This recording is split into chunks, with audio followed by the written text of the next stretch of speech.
नमस्ते, कैसे हैं आप लोग। तो मैं यहाँ आई हूँ पार्थ की बहन के यहाँ ताकि पार्थ अपनी बहन से राखी बंधवा पाए। बड़ी मुश्किल से तो पार्थ ने अपनी बहन को गिफ्ट दिया और पैसे के लिए खुद ही रोने लगा। किसी तरह ये दोनों बच्चों को शांत करके अब हम जा रहे हैं सिद्धिविनायक जी के दर्शन के लिए। मैं मुंबई में पिछले 3 साल से हूँ, पर मुझे ये सौभाग्य कभी नहीं मिला कि मैं सिद्धिविनायक जी के दर्शन कर पाऊँ। और आज वो शुभ दिन आया है कि मैं सिद्धिविनायक जी के दर्शन के लिए जा रही हूँ। तो बच्चों वाला मॉइस्चराइज़र और मेरे बैग में रखी 2 लिपस्टिक को लगाकर मैं रेडी हो रही हूँ सिद्धिविनायक जी के दर्शन के लिए।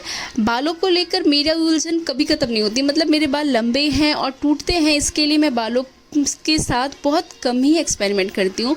तो मैंने पहले तो बाल को ओपन हेयर रखा था, फिर लगा कि अगर पार्थ को गोद लेनी पड़ी तो मेरी तो बैंड ही बच जाएगी। इसके लिए पहले बेनी की और एट लास्ट बेनी करने के बाद भी मुझे संतोष नहीं मिला और मैं क्लॉक क्लिप के साथ ही खुश हूँ अपने बालों को लेकर। तो बस क्लॉक क्लिप लगाकर मैं पहुँच गई मंदिर के परिसर में।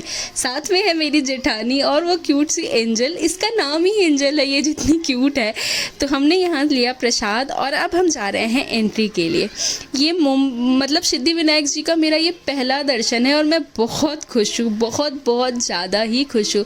तो ये है मंदिर का परिसर। जितनी भीड़ है ना उतनी ही शांति है मन में, क्योंकि मतलब बहुत दिन से मेरी इच्छा थी कि मैं बप्पा के दर्शन करूं। सिद्धिविनायक जी का मंदिर गणपति जी का एक मंदिर है जिसमें गणपति जी की जो प्रतिमा है वो बहुत क्यूट सी है। मतलब सिर्फ 2.5 फीट है हाइट और 2 फीट की चौड़ाई है। ऊपर से शिव जी इन्हें आशीर्वाद दे रहे हैं, बगल में दोनों माताएं रिद्धि सिद्धि हैं।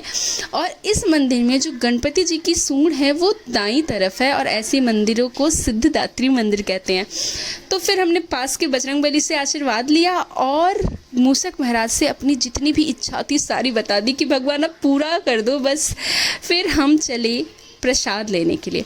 पास में ही है बजरंगबली का भी मंदिर, तो आप वहाँ पे भी दर्शन ज़रूर करना। और प्रसाद, ये वाला प्रसाद जो होता है मंदिर ट्रस्ट से मिलता है, इसकी प्राइस है 20 रुपये। इसमें लड्डू और नारियल की बर्फ़ी होती है। दर्शन करने के बाद यहाँ पार्थ का भागना और हम लोगों की फ़ोटो शूट का कार्यक्रम स्टार्ट था।